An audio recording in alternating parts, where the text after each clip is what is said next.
sepanjang umur hidupku. Sepanjang umur hidupku. Kami mau terus Tuhan belajar untuk menjadikan Kau sebagai pusat kehidupan kami.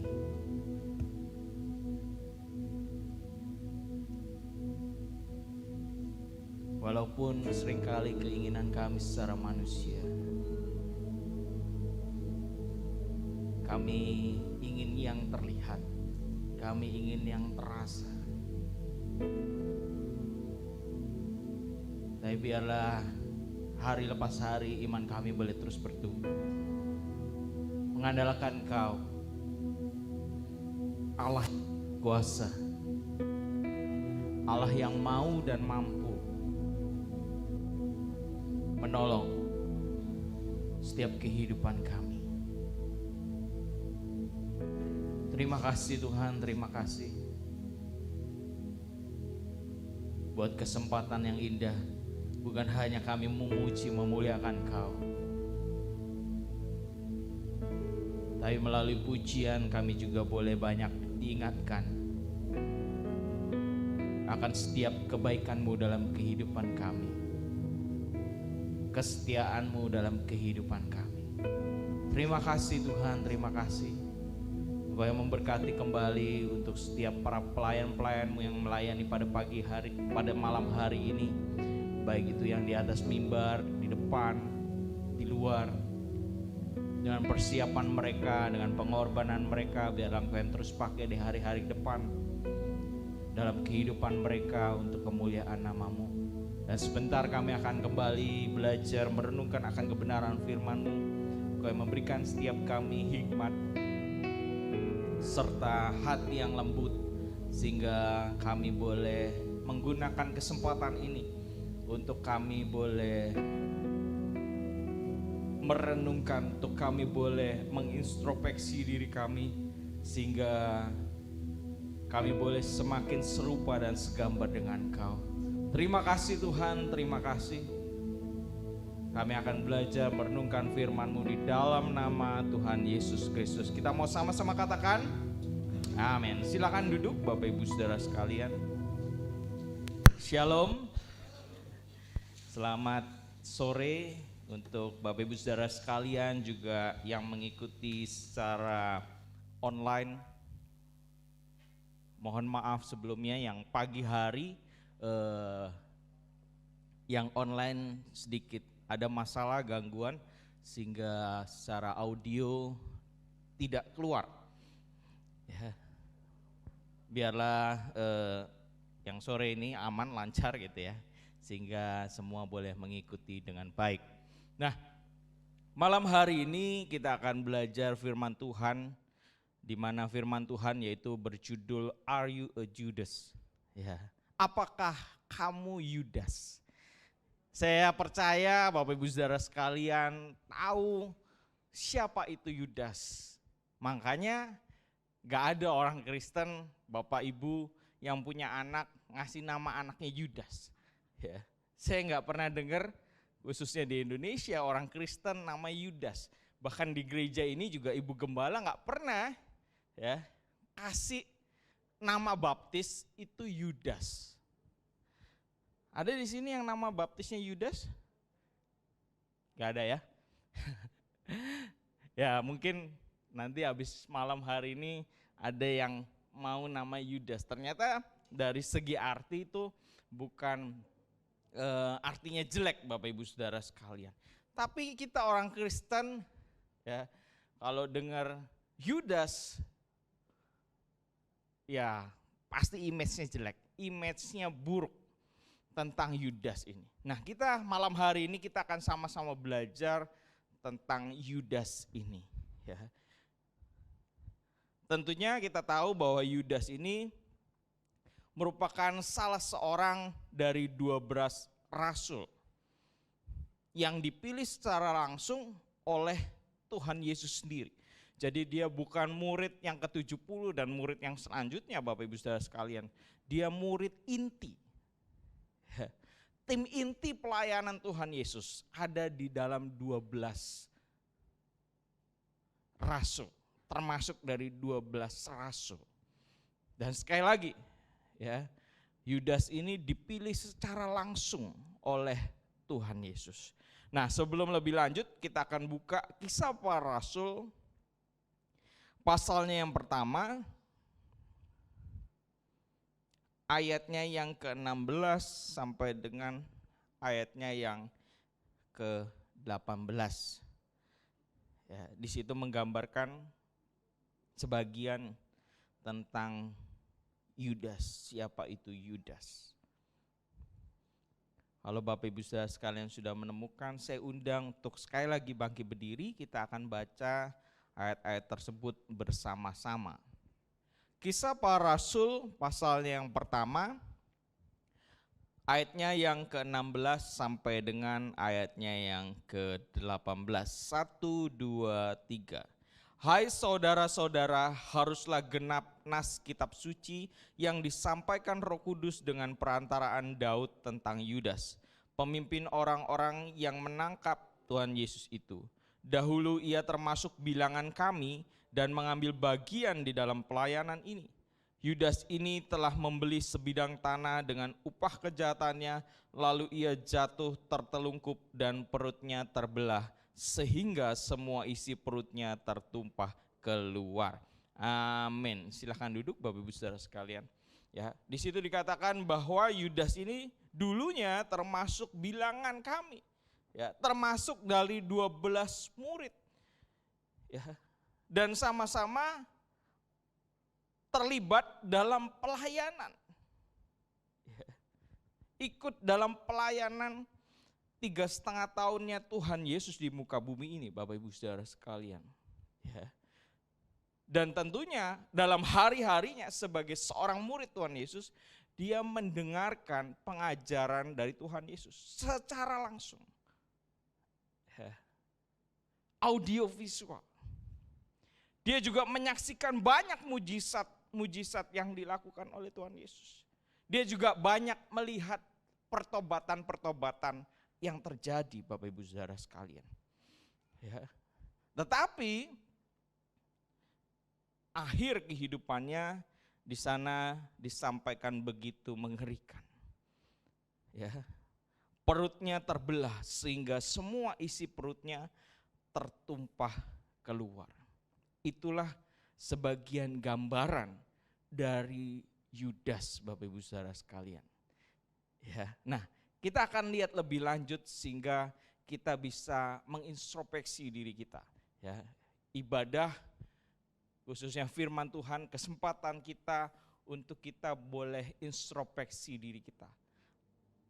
Seperti apa diri kita. Nah, ada 5 hal yang saya temukan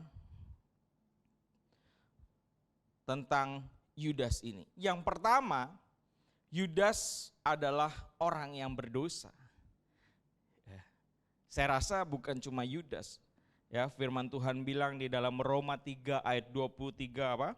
Karena semua orang telah berbuat dosa dan telah kehilangan kemuliaan Allah. Sehingga Yudas termasuk di dalamnya. Ya, semua orang. Ya. 1 Yohanes ayatnya yang ke-8 sampai dengan ayatnya yang ke-10, 1 Yohanes 1. Ya. Di sana dikatakan, jika kita berkata bahwa kita tidak berdosa, maka kita menipu diri kita sendiri dan kebenaran tidak ada di dalam kita. Jika kita mengaku dosa kita, maka Ia adalah setia dan adil, sehingga Ia akan mengampuni segala dosa kita dan menyucikan kita dari segala kejahatan.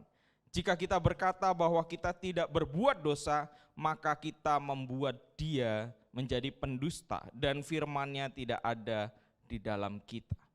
Ya. Semua orang berdosa. Kalau kita nggak berdosa, kita menipu diri kita sendiri, kita bohong. Ya.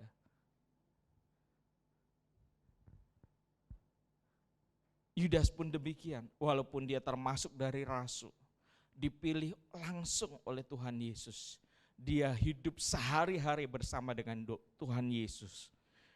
Ya, tapi dia juga adalah orang yang berdosa. Ya. Lalu yang kedua, seperti apa seorang Yudas? Yudas adalah seorang yang cinta uang. Matius pasalnya yang ke-26, Matius pasalnya yang ke-26 ayatnya yang ke-15. Bisa dikatakan, ia berkata, apa yang hendak kamu berikan kepadaku, supaya aku menyerahkan dia kepada kamu? Mereka membayar 30 uang perak kepadanya. Ya. Ini saat Yudas bertemu dengan imam-imam, dengan orang-orang Farisi. Ya. Dia menawarkan diri untuk terlibat menjadi bagian. Dan dia minta bisa ngasih apa. Ya. Dan dibilang akan dikasih berapa? 30 uang perak. Kalau dia menyerahkan, dia ikut terlibat menyerahkan Tuhan Yesus. Ya. Sehingga kita bisa menarik kesimpulan bahwa Yudas adalah orang yang cinta uang.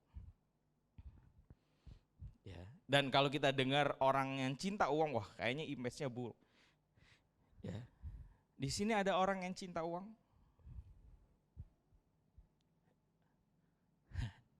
Ya.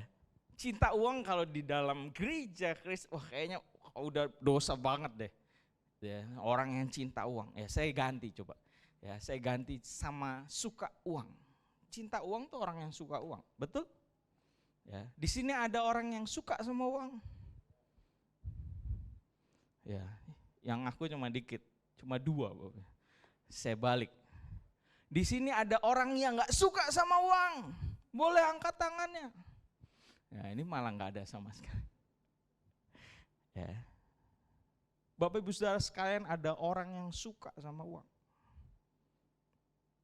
Ya, kalau saya tadi sekali lagi, kalau saya pakai bahasa cinta uang, Bapak Ibu akan mentah-mentah tolak.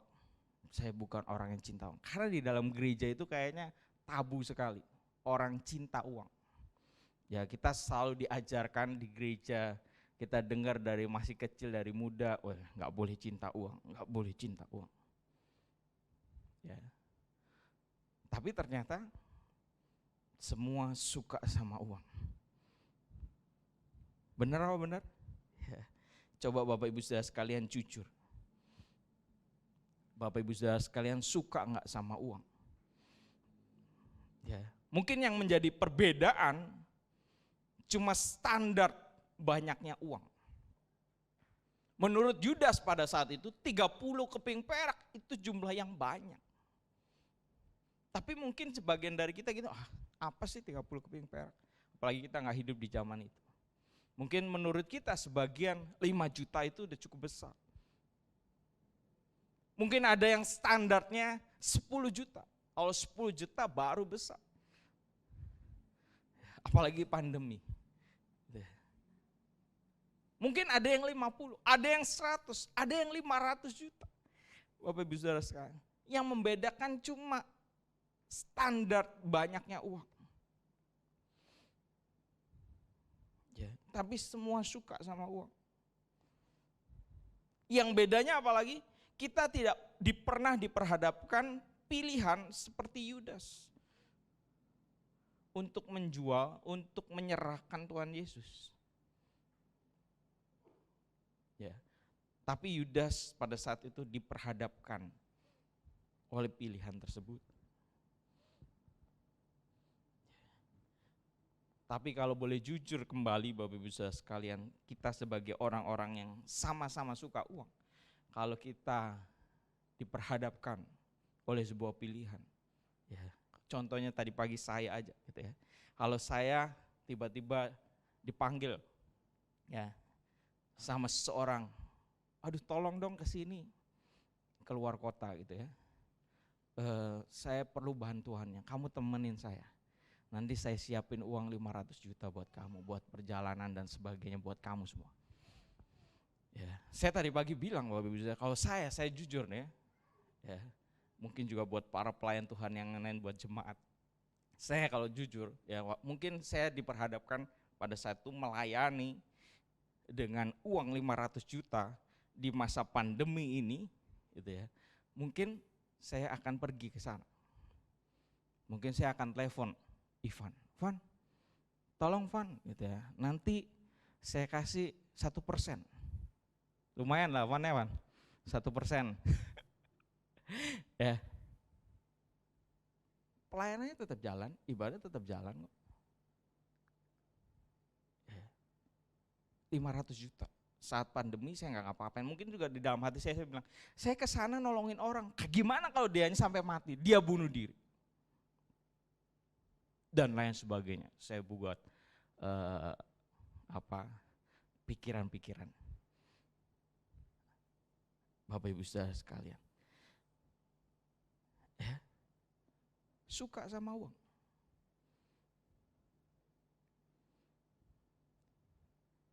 Ya mungkin nggak nyampe 500 juta gitu ya. Kalau toko yang buka toko atau yang kerja sama orang gitu ya, bosnya pasti nggak akan tutup toko nih kalau ada pembeli satu lagi, ini nanggung nih sebentar, cuma 5 menit. Ya, walaupun ternyata mungkin sampai lama. Mungkin nggak nyampe 500 juta Bapak Ibu Saudara sekalian. Ya jujur, kita adalah orang-orang yang suka sama uang.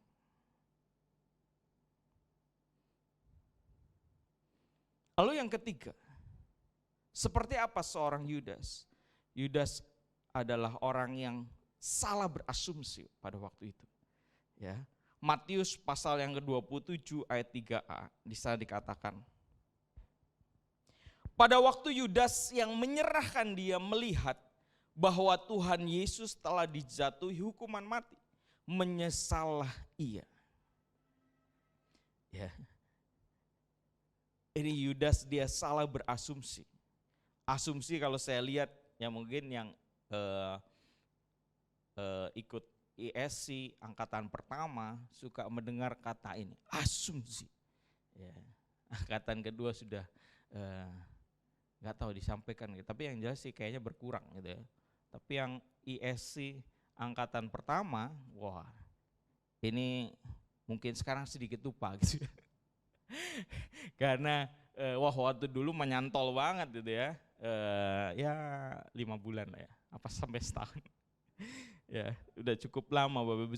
Nah, asumsi kalau saya lihat di Kamus Besar Bahasa Indonesia di sana punya arti dugaan yang diterima sebagai dasar landasan berpikir karena dianggap benar. Itu asumsi, dugaan. Ya, dugaan yang dijadikan sebuah landasan, sebuah dasar. Karena hal tersebut dianggap benar, itu asumsi. Ya. Atau sangkaan, atau perkiraan, atau taksiran. Ya. Dijadikan dasar, jadikan landasan. Karena dianggap itu benar. Ya. Nah, itulah yang dia lakukan Yudas. Yudas pada waktu itu dia berasumsi bahwa saat dia menyerahkan Tuhan Yesus, itu enggak sampai bakal kejadian Tuhan Yesus mati di atas kayu salib. Yudas enggak berpikir sampai sejauh itu. Dia salah perkiraan, salah persepsi, salah prasangka, salah perkiraan. Ya, karena dia pikir dia nyerahin ke ahli-ahli Taurat, ya, ke para imam, ke mahkamah agama, ya, di mana mereka yang menjadi dasar tuh hukum Taurat. Dan di dalam hukum Taurat apa tertulis? Jangan membunuh. Ya, jadi Yudas waktu nyerahin dia nggak pikir kalau bakal sampai ada vonis hukuman mati. Dia cuma serahin aja. Ya paling dikucilkan, ya paling dipenjara. Ya. Karena sekali lagi mereka semua, ya, apalagi para ahli-ahli Taurat, para imam, mereka mengerti hukum Taurat di luar kepala Bapak Ibu Saudara sekalian. Ya. Tapi ternyata vonisnya hukuman mati. Maka di sana dikatakan yang tadi kita sama-sama baca, setelah vonis itu keluar, di sana dikatakan menyesallah ia. Makanya Yudas nyesel. Karena dia nggak berpikir sampai sejauh itu, wah bakal mati, nggak berpikir Bapak Ibu Saudara sekalian. Makanya dia nyesel. Ya. Akibat asumsinya. Dia pikir akan berhenti sampai mahkamah agama. Ternyata dibawa ke pasukan Romawi yang nggak ngerti hukum Taurat, Bapak Ibu Saudara sekalian. Ya. Hingga Pak Pilatus ambil keputusan, ya, divonis hukuman mati. Ya. Akibat salah berasumsi, salah sangka, salah perkiraan, salah taksiran.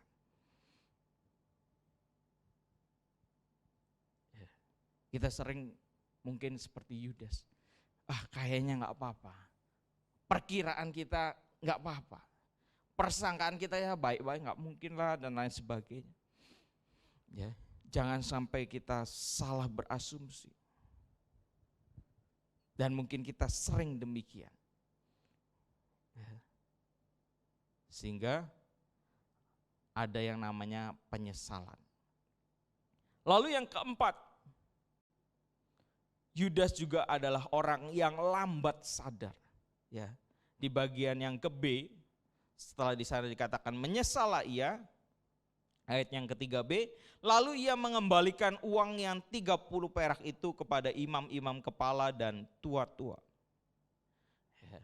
Di ayat tersebut kita melihat bahwa Yudas baru sadar. Ya, padahal di pasal yang ke-26 ayat yang ke-21, ya, pada saat perjamuan malam gitu ya, makan-makan, atau bahasa kita lagi komsel gitu ya, Tuhan Yesus sama murid-muridnya, Tuhan Yesus sudah bilang gini, aku berkata kepadamu, ini terhadap semua muridnya, sesungguhnya seorang di antara kamu akan menyerahkan aku. Ya. Hal yang sama juga disampaikan di dalam Yohanes 13 ayat 21. Aku berkata kepadamu sesungguhnya seorang di antara kamu akan menyerahkan aku. Tuhan Yesus sudah kasih sindiran, kasih peringatan. Tetapi di pasal 27, ya, Yudas baru baru sadar. Dia lambat sadar. Vonis sudah keluar, dia baru sadar.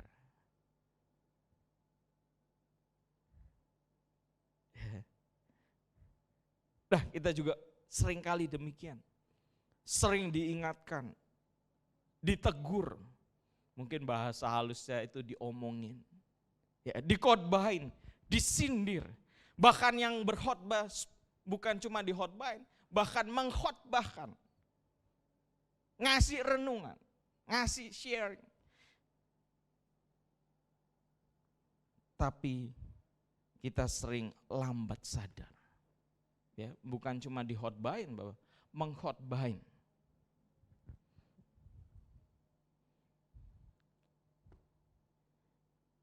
Padahal sudah jelas.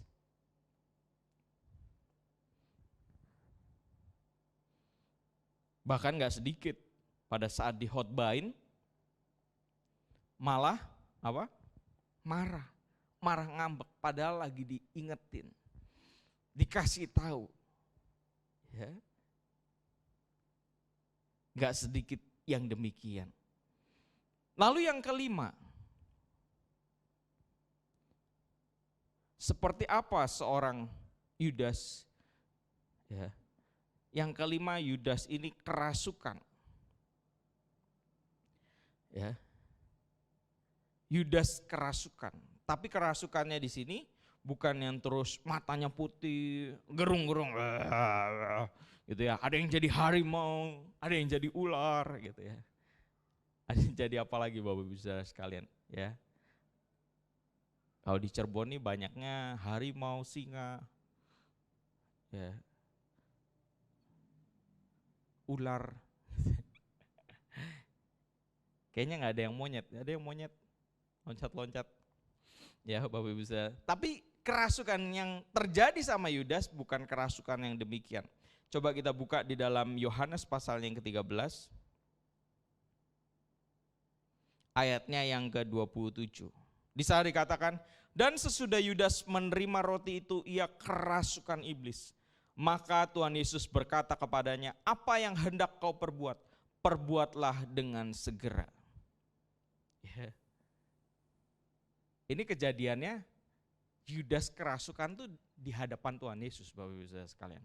Padahal cerita-cerita sebelumnya Tuhan Yesus tuh suka ngusir setan.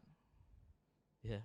Legion yang setan begitu banyak aja Tuhan bisa usir, dimasukin ke babi dan lain sebagainya, banyak hal. Ya. Tapi kenapa Yudas yang di sana dikatakan kerasukan di hadapan Tuhan Yesus, setannya nggak takut, ya, nggak ditengking juga sama Tuhan Yesus. Ya. Kenapa?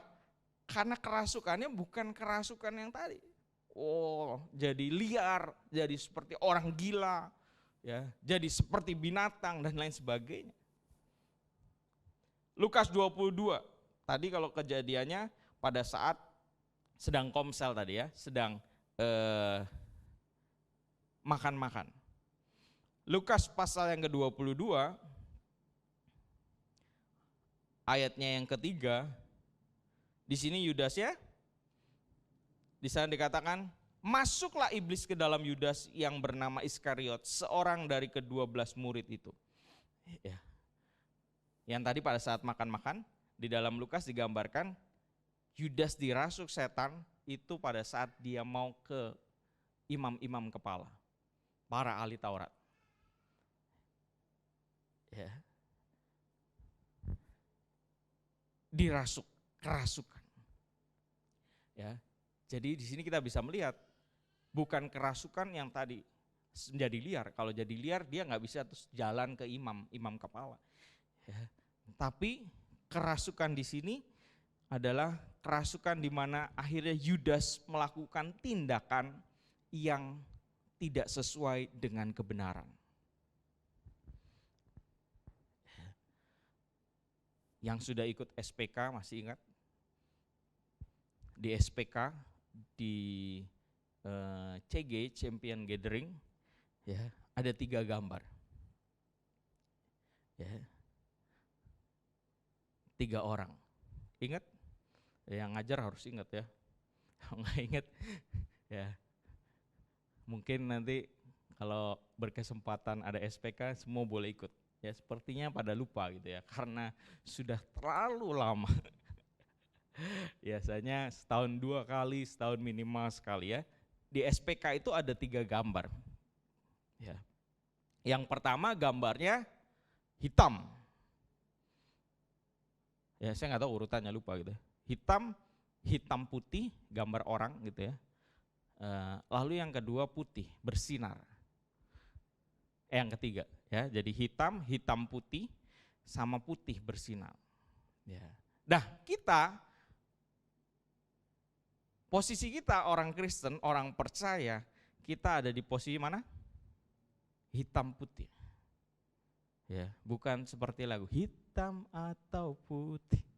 Ya, hitam putih. Kalau yang hitam itu adalah gambaran orang tidak percaya. Dia bisa kerasukan.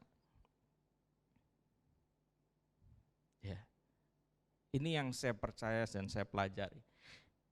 Tapi kita orang Kristen, orang percaya, kita nggak bisa kerasukan. Tadi seperti yang jadi singa, jadi ular, dan jadi yang lain-lain. Jadi liar itu Bapak Ibu Saudara sekalian.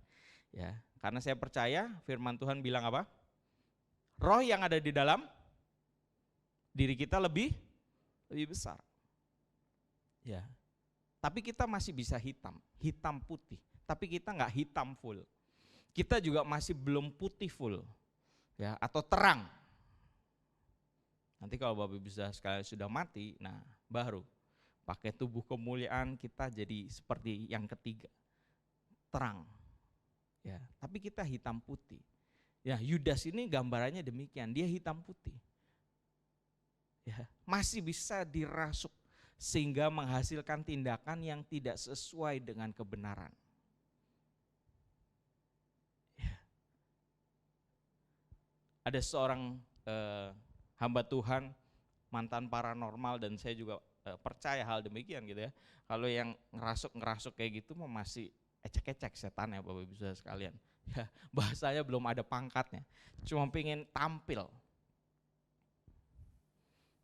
Ya.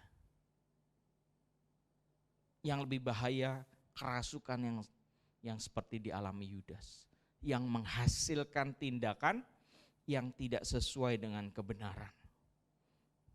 Ya. Apakah kita sering demikian? Dirasuk. Ya. Mungkin sebagian dari kita bilang, wah benar juga, ternyata saya sering kerasukan. Ya. Kerasukan Bapak Ibu Saudara sekalian. Sehingga tindakan-tindakan kita banyak yang salah, banyak yang tidak sesuai dengan kebenaran. Yang pakai kebenaran sendiri. Ya. Seperti halnya Yudas, dia kerasukan sehingga tindakannya salah. Nah, itu adalah gambaran seperti apa seorang Yudas. Ya. Bapak Ibu Saudara sekalian bisa mengkoreksi. Apakah kita Yudas? Are you a Judas? Orang yang berdosa, orang yang suka sama uang, salah berasumsi, lambat sadar, kerasukan. Silakan Bapak Ibu Saudara sekalian merenungkan sendiri.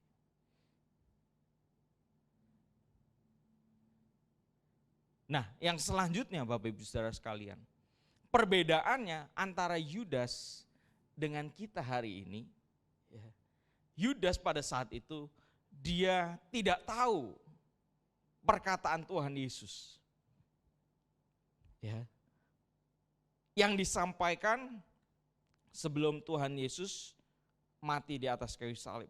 Lukas pasal yang ke-23 ayatnya yang ke-34. Lukas 23 ayatnya yang ke-34. Di sana dikatakan Tuhan Yesus berkata, "Ya Bapa, ampunilah mereka sebab mereka tidak tahu apa yang mereka perbuat." Dan mereka membuang undi untuk membagi pakaiannya. Ya. Ini adalah perkataan Tuhan Yesus, ini adalah doa Tuhan Yesus pada saat dia ada di atas kayu salib. Dia berdoa, dia berkata, ampunilah mereka sebab mereka enggak tahu apa yang mereka berbuat. Ya. Tapi Yudas dia tidak berkesempatan untuk mendengar perkataan tersebut. Yudas sudah pergi duluan. Padahal perkataan itu boleh dikatakan juga diperuntukkan untuk Yudas. Doa untuk Yudas. Ya. Ada pengampunan. Ya. Yang membedakan apa lagi? Ya tentunya dia juga nggak tahu pengorbanan Tuhan Yesus. Di mana Tuhan Yesus mati di atas kayu salib untuk semua orang berdosa.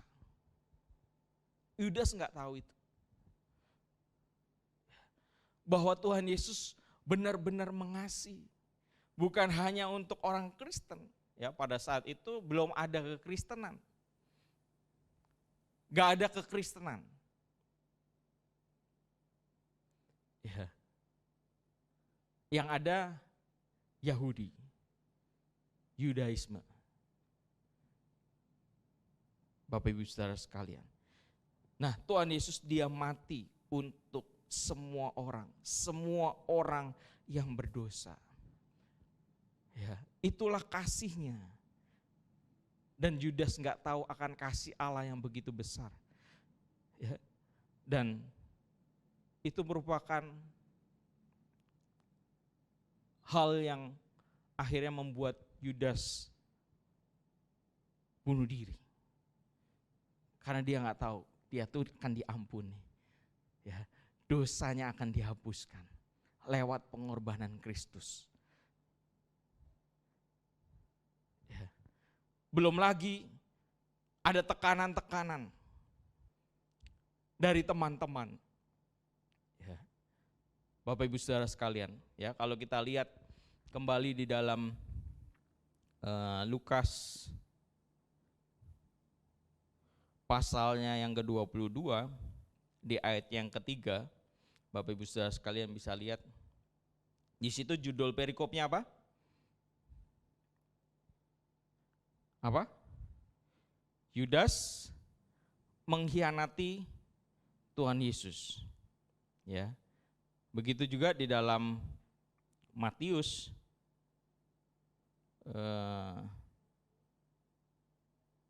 sorry.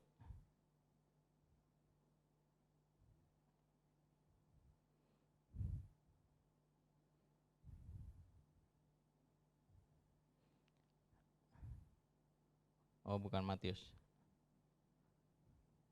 Oh ya, di dalam Matius 26 ayat yang ke-14, judul perikopnya apa? Sama, Yudas mengkhianati Tuhan Yesus. Ya. Predikat, penyematan predikat Yudas itu pengkhianat, yang menyematkan predikat itu yang pertama Alkitab, khususnya Alkitab bahasa Indonesia. Ya. Jadi Alkitab, kalau Bapak Ibu Saudara sekalian, dalam bahasa aslinya itu nggak ada judul perikop, nggak ada pasal, nggak ada ayat. Ya. Tapi oleh para pendahulu kita, ya, bapak-bapak gereja itu mulai dibuat, ya, dikasih pasal, dikasih ayat, ya, lalu ada judul perikop, sehingga mempermudah kita, orang Kristen, orang percaya, kita bisa tahu pasal sekian, ayat sekian, ya, lebih mudah lagi ada judul perikopnya sehingga kita gampang, oh ini tentang ini. Itu yang bikin, ya kalau yang di Indonesia, ya orang-orang yang buat Alkitab, ya termasuk di dalam sana nanti ada LAI dan lain sebagainya, ya. Jadi yang memberikan predikat bahwa Yudas pengkhianat itu Alkitab. Ya. Lalu yang kedua, yang memberikan predikat itu temannya sendiri. Yohanes pasal yang 18. Yohanes pasalnya yang ke-18, ayatnya yang kedua dan ayatnya yang kelima. Di sana dikatakan Yudas yang mengkhianati Tuhan Yesus tahu juga tempat itu. Ya, ini yang nulis, yang ngomong itu Yohanes. Ya. Yohanes dia menyematkan predikat bahwa Yudas ini pengkhianat. Ayat yang kelima juga sama. Jawab mereka, Tuhan Yesus dari Nazaret, katanya kepada mereka, akulah dia. Yudas yang mengkhianati dia berdiri juga di situ. Ya. Jadi yang menyematkan predikat bahwa Yudas pengkhianat itu Alkitab, yang kedua itu Yohanes, temannya sendiri. Ya. Dan penyematan predikat ini ternyata, ya, merupakan salah satu hal yang membuat pressure, tekanan tersendiri untuk Yudas sehingga mati, bunuh diri. Dia ambil keputusan buat bunuh diri. Oleh sebab itu Bapak Ibu Saudara sekalian, hati-hati dalam berkata-kata. Ya. Yang ngomong ini temannya sendiri. Yang ngomong ini salah satu rasul. Ya. Teman komselnya sendiri.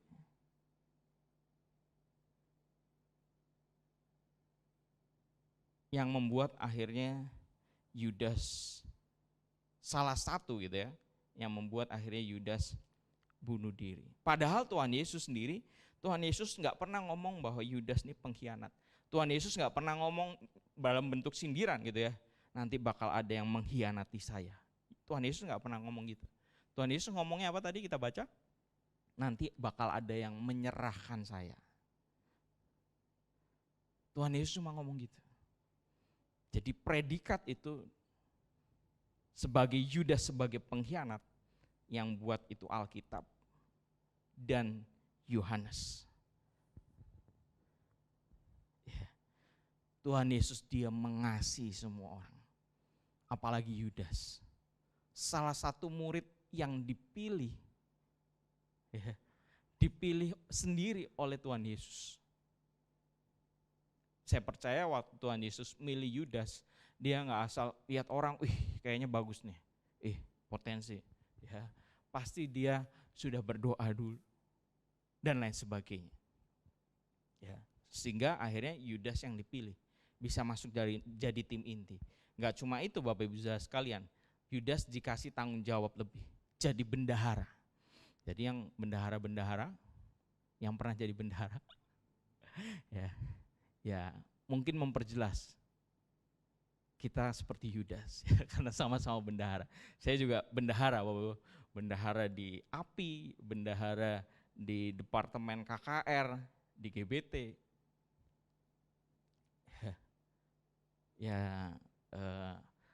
Lebih mendekati Yudas karena sama-sama bendahara.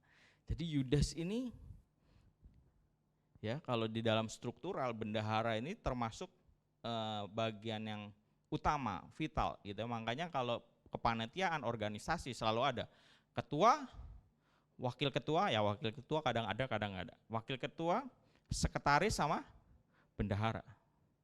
Ya, jarang yang enggak ada bendaharanya. Ya, saya baru bikin yang TYF ini enggak pakai bendahara karena enggak ada duitnya gitu. Enggak ada duitnya jadi enggak perlu bendahara. Bapak Ibu Saudara. Tapi pada umumnya itu selalu ada. Gitu ya, organisasi struktural bendahara, ya bagian yang penting, vital, ya dan itulah Yudas, ya. Jadi Tuhan Yesus dia mengasihi betul, ya dan terlebih ditunjukkan lewat pengorbanannya di atas kayu salib. Yang amat menyedihkan, Yudas tidak tahu, Yudas nggak sampai, ya. Kepada salib Kristus, dia sudah mati duluan. Nah, yang berbeda lagi, ya tentunya keputusan akhir yang dibuat oleh Yudas. Kalau yang tadi kita baca di dalam Kisah Para Rasul, ya perutnya terbelah, isi perutnya keluar. Ya, tapi kita nggak tahu cara kematiannya, ya. Tapi di dalam Matius pasal yang ke-27, di sana kita bisa tahu Matius 27 ayatnya yang ke-5.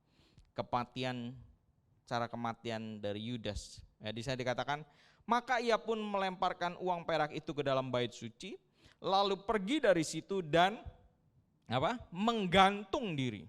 Ya, keputusan akhirnya Yudas, dia ambil keputusan untuk bunuh diri dengan cara gantung diri.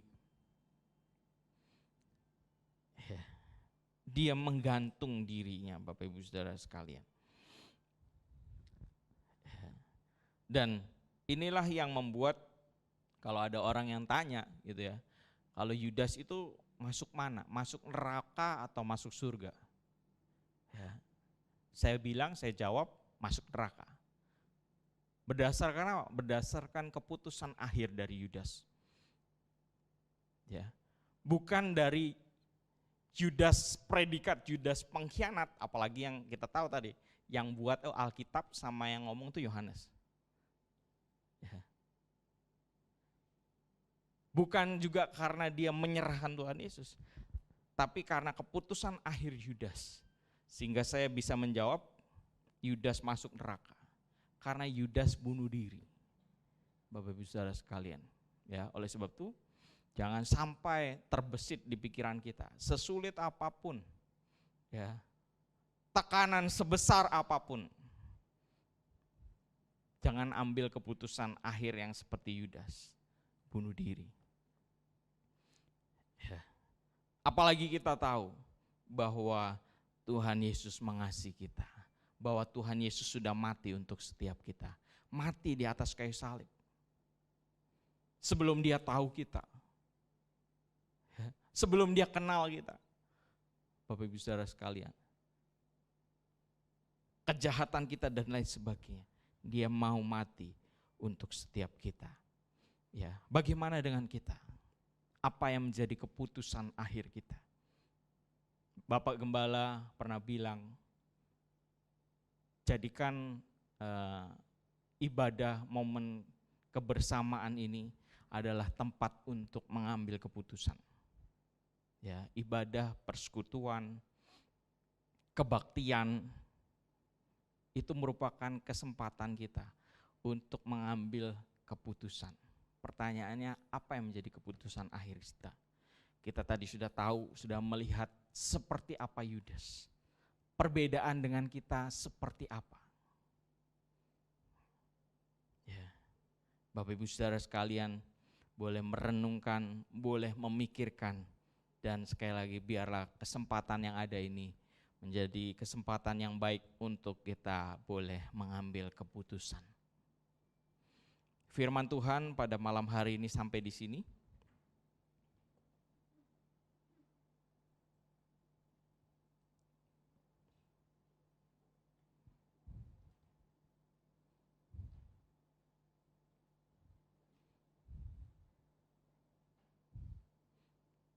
Kita akan naikkan pujian Selidiki Aku.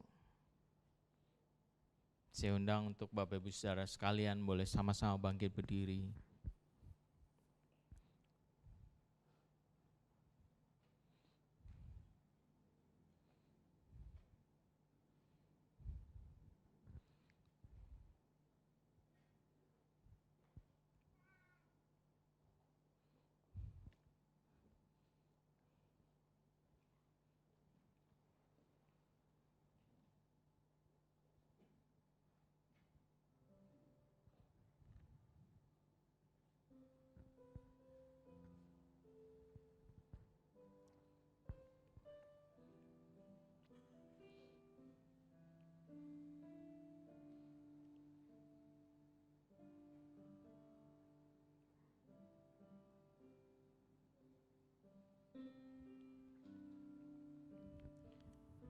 Selidiki aku, lihat hatiku, apakah ku sungguh mengasihimu, Yesus, Kau yang Maha Tahu dan menilai hidupku. Tak ada yang tersembunyi bagimu. Selidiki aku,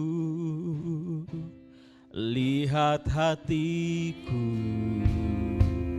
apakah ku sungguh mengasihimu, Yesus, Kau yang Maha Tahu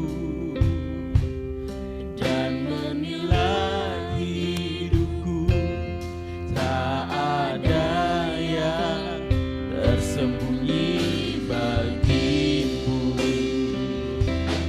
Telah kulihat kebaikanmu yang tak pernah habis di hidupku. Berjuang oh sampai akhirnya Kau dapati aku tetap setia. Bapak Ibu Saudara sekalian, biarlah malam hari ini kita mau berkata seperti pujian ini, selidiki kami Tuhan, selidiki kami Tuhan. Mungkin seringkali kita kesulitan untuk kita bisa melihat, mengecek sampai kedalaman hati kita.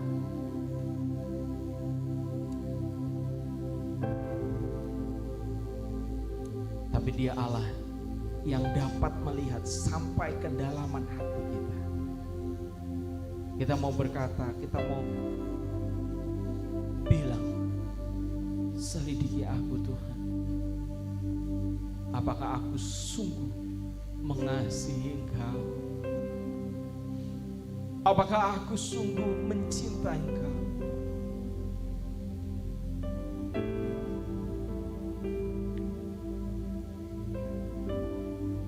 Kita sudah boleh melihat segala kebaikan Tuhan. Kematiannya di atas kayu salib untuk semua kita. Pengorbanan yang begitu besar. Dia adalah Tuhan, Dia adalah Raja di atas segala raja.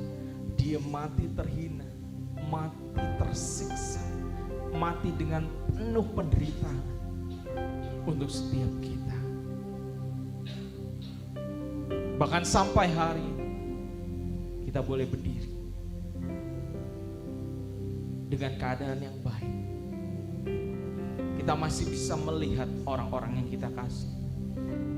Kita masih bisa melihat sekeliling kita, mendengar suara-suara orang yang kita kasih, menghirup udara yang segar.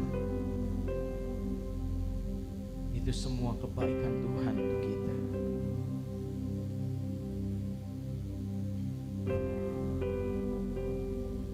Mari kita mau terus semakin serupa dan segambar dengan Kristus.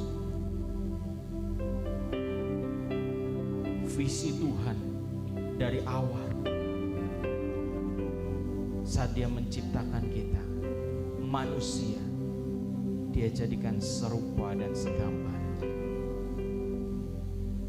Mari kita mau terus kejar, capai itu.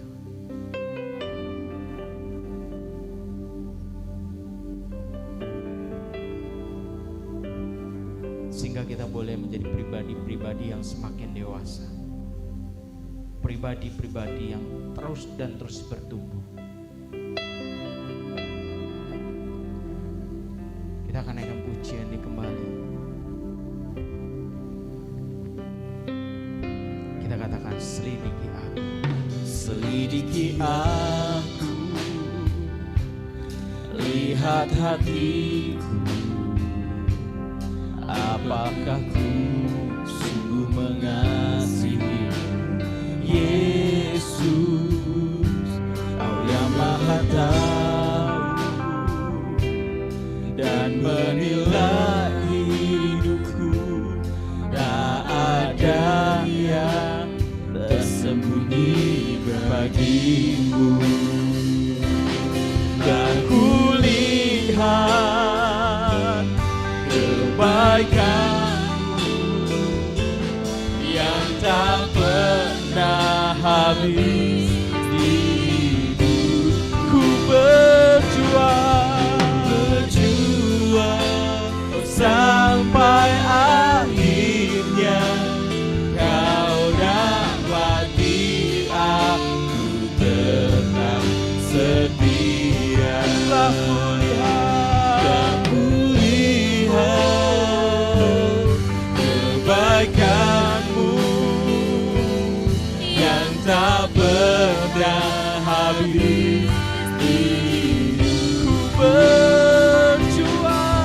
Berjuang sampai akhirnya.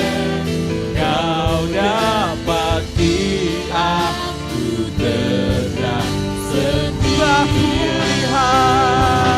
Dan ku lihat